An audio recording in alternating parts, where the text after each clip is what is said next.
네, 안녕하세요. 저는 원더굴 라이프의 행복 전도사 전창진입니다. 오늘은 마세라티 이 기블리를 소개를 해드릴 건데요. 과연 이 차는 같은 금액 대비해서 가성비가 얼마나 좋을지 여러분께 한번 소개를 시켜드리겠습니다. 네, 이 앞부분의 그릴은 누가 봐도 마세라티예요. 이쪽이 정말 포세이돈 같은 느낌을 확실히 줍니다. 이 차는 내가 포세이돈이야 이렇게 설명하고 있어요. 이 라디에이터 그릴이 정말로 이쁩니다. 그리고 헤드라이트 부분은 약간 날렵함을 이렇게 상징하고 있죠.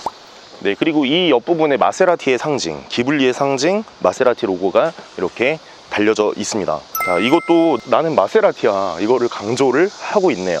그리고 뒷부분은 솔직히 조금 아쉬운 부분이 있어요. 물론 이쁘긴 한데 K7, 구형 K7이 마세라티를 조금 따라한 것도 있는 것 같아요. 그래서 이 뒷부분은 뒤에를 보면 멀리서 보면은 이거 K7이야 뭐야 했는데 앞으로 가면은 마세라티예요. 자, 그래서 뒷부분은 살짝 아쉬운 게 있습니다.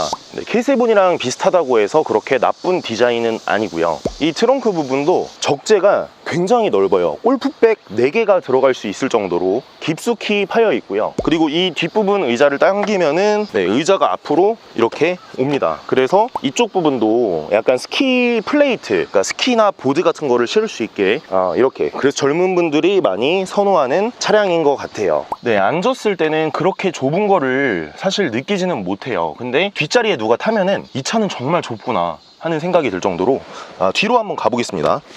앞자리를 제가 맞춰놓고 이렇게 하면은 다리를 이렇게 벌리고 타야 돼요. 아반떼보다 좁습니다. 아반떼 K3보다도 좁은 차이고 G70이랑 뒷좌석 크기가 비슷한 것 같아요. G70이랑 뒷자리는 정말 좁아서 무릎을 이렇게 하면은 뒤에 엉덩이를 딱 붙여야만 무릎을 안으로 넣을 수가 있습니다. 네, 그리고 이 차는 왜 이렇게 만들었는지 모르겠는데 깜빡이가 비상등이 이쪽에 위치되어 있어요. 이게 너무 불편해요. 기아 바로 위에 비상등이 위치되어 있어서 비상시에 갑자기 비상등을 켤 때 이게 안 눌러질 경우가 많아요. 보통 이런 부분에 비상등이 위치되어 있어야 되는데 너무 안쪽에 있는 게 아쉽습니다. 그리고 내부 디자인은 굉장히 깔끔하고 의자에 앉았을 때 여기 뒷부분에 마세라티 로고가 이런 식으로 넣어져 있어서 이것도 굉장한 고급감을 주는 시트이고요. 그리고 이 위에 안경집이 없어서 굉장히 불편해요. 여기 안경집이 없고 이게 안경집 같은데 이쪽이 안경을 넣으면은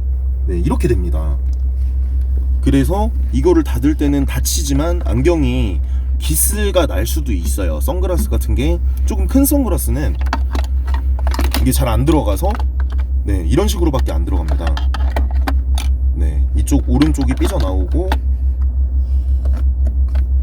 이런 식으로 닫히긴 하지만 기스가 날 수도 있다. 이거를 꼭 알고 계셔야 돼요. 배기음을 한번 들어보겠습니다. 자, 이게 일반 배기음이고요. 스포츠 모드로 바꾸면은 이렇게 통통 소리가 나는데 이것도 또한 가짜 배기음이에요.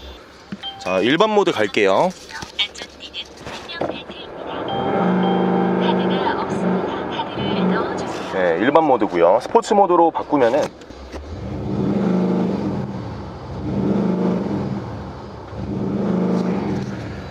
이런 배기음이 장식되어 있습니다.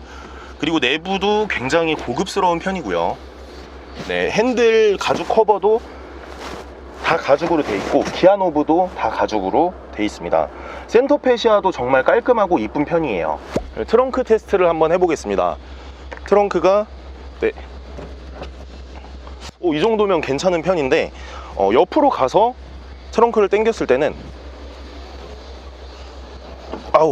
안 돼요. 옆에서는 안전하지가 않습니다. 이 기블리는 275마력에 61토크가 나와요. 그래서 출력은 전혀 부족함이 없고 디젤 차량 3000cc고 이 차량은 금액은 할인을 받아서 약 1억 정도가 나오고요. 그리고 전장이 4970mm인데 굉장히 큰 편이죠. K7 G850보다도 전장이 더 긴데 이 차의 내부는 굉장히 좁습니다. 뒷자리는 거의 못 앉을 정도예요. 아반떼랑 비교해서도 아반떼가 더 넓은 편이에요. 그 정도로 뒷자리가 많이 좁은 편이고 편이고요. 전장이 이렇게 긴데 차가 왜 이렇게 작지? 하시는 분들도 계신데, 국산차가 정말 내부는 훨씬 더 잘 뽑아냅니다. 그리고 이 시트 자체가 너무 불편하다고 느꼈어요. 제가 약 일주일 정도를 이 차를 주행을 하고 있는데 시트 자체가 너무 불편합니다. 인체공학적인 면이 없고, 이게 유럽차여서 외국인들이 많이 타고 다니니까 서양인한테 맞춘 그런 시트일 수도 있어요. 근데 제가 지금까지 QM6도 주행을 해보면서 허리가 조금 아픈 편이었고, K7을 타니까 허리가 하나도 아픈 적이 없어요. 정말 편하고, 근데 이 차도 제가 타본 차들 중에는 정말 허리가 제일 아픈 것 같아요, 이 시트가. 근데 또 사람마다 다르겠죠. 이게 제 아는 지인은 시트가 정말 편하다고 하고, 저는 키가 183인데 시트가 굉장히 불편한 편이에요. 스포츠 모드로 주행을 해볼 텐데요. 스포츠 모드를 누르자마자 소리가 바뀌어요. 보시면은 네, 이런 소리가 나고요. 그리고 일반 스포츠 모드를 껐을 때는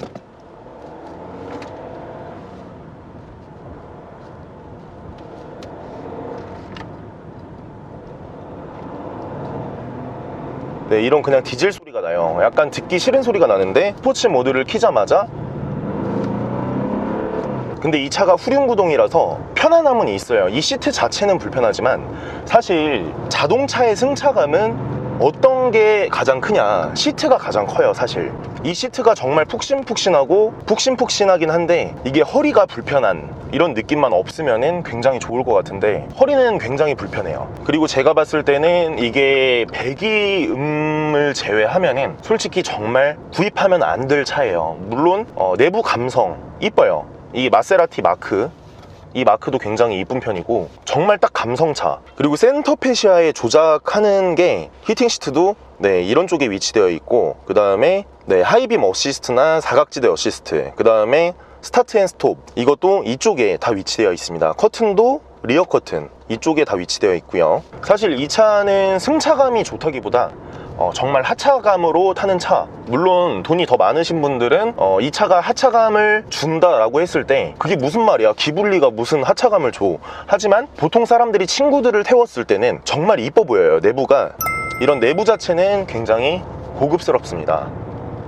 다 가죽으로 되어 있고요. 이것도 스웨이드로 이렇게 마감재가 되어 있고, 토크는 높은데 275마력이란 게 조금 부족하긴 해요. 이게 스포츠성을 즐기시려면은 기본형으로 구입하시면 안 되고 이거보다 윗급으로 구입을 하시길 바래요. 근데 저는 이 차가 사실 제일 단점 중에 단점이 내부가 좁다, 뒤에 사람들을 태울 수가 없다는 게 가장 치명적인 단점인 것 같습니다. 그리고 이 차가 4970mm라는 덩치에 정말 롤이 없어요. 롤이 주행을 해보면은 어느 정도의 요인 같은 거는 느껴지는데 롤은 정말 없는 편이라서 차가 밑에서 붙어가는 느낌이 강합니다. 네, 그리고 핸들의 이제 반응 속도도 빠른 편이고요. 근데 이게 미션이 정말 이질감이 높은 차예요. 국산차만큼이나 이게 체결감이 조금 부족하고, 스포츠 모드를 놓고 주행을 하면은 자동으로 이제 엔진 브레이크가 걸리면서 미션이 한번 튕길 때가 있어요. 근데 이 미션이 튕기는 게 정말 운전하는데 이질감이 심하게 들 정도로, 위로 변속하는 거는 이질감이 없는데 여기서 밟았다가 뗐다가 하면은 미션이 약간은 어리버리합니다. 네, 여기서 안 올라가죠? 올라갔습니다. 토크가 높아서 초반에는 시원시원하게 나가지만 고속에서 약 100km를 도달했을 때는 왜 이렇게 느리지? 이 차가 나갈 것 같으면서도 소리는 큰데 100km 이상부터는 쭉 나가는 느낌이 없어요. 그래서 초반 토크만 높아서 초반에는 어느 정도 스피드성을 느낄 수는 있는데 후반 가속력이 조금 딸리는 느낌, 그런 느낌이 많이 듭니다. 네, 이 차량은 문자 메시지 듣기가 가능해요. 그래서 들으면은 KP 국민카드고 8040811117시 31분 700원 서울 특별시 중랑 사용. 네, 이런 식으로 조금 부족하지만 문자를 그래도 읽어주는 기능도 있습니다. 그리고 썬루프를 보시면은 파노라마 썬루프가 아니에요. 그래서 썬루프는 굉장히 작은 편이고 수동으로 끝까지 누르고 있어야 되고요. 네, 썬루프가 굉장히 작고, 이거를 닫았을 때도 이 뒤에 게 닫히지 않고 이거는 수동으로 네, 이런 식으로 닫아줘야 돼요. 네, 이 부분도 조금은 아쉬운 부분이 없지 않아 있습니다. 네, 그리고 이 차량은 리스료가 한 150에서 160만원 정도 나오는데 저는 그 돈이면 100만원 이하로 가능한 5시리즈 정도를 구입할 것 같아요. 사실 520이랑 520D랑 출력이 그렇게 차이가 안 나는 느낌이라서 저는 520D가 확실히 더 좋은 것 같습니다. 물론 가성비 측면에서요. 이 차가 520D보다는 뭐 하차감이 더 좋고 승차감은 확실히 520D나 K7이 훨씬 더 좋은 느낌을 제가 받았습니다. 그리고 스포츠성도 이게 5시리즈를 따라잡을 수가 있나 이 생각까지 들 정도로 사실 마세라티에 대해서는 조금은 단점이 더 많지 않나 생각이 많이 들었습니다. 제가 주행을 하면서. 그리고 장기 렌트랑 리스 문의는 이 번호로 문의를 주시면 저희가 친절하게 상담을 도와드리고요. 그리고 할부가 더 좋은지 리스가 좋은지 장기 렌트가 좋은지 저희가 컨설팅을 하나하나 다 도와드릴 거예요. 그래서 위 번호로 문의를 주시고 좋아요 구독 한 번씩만 꼭 부탁드리겠습니다.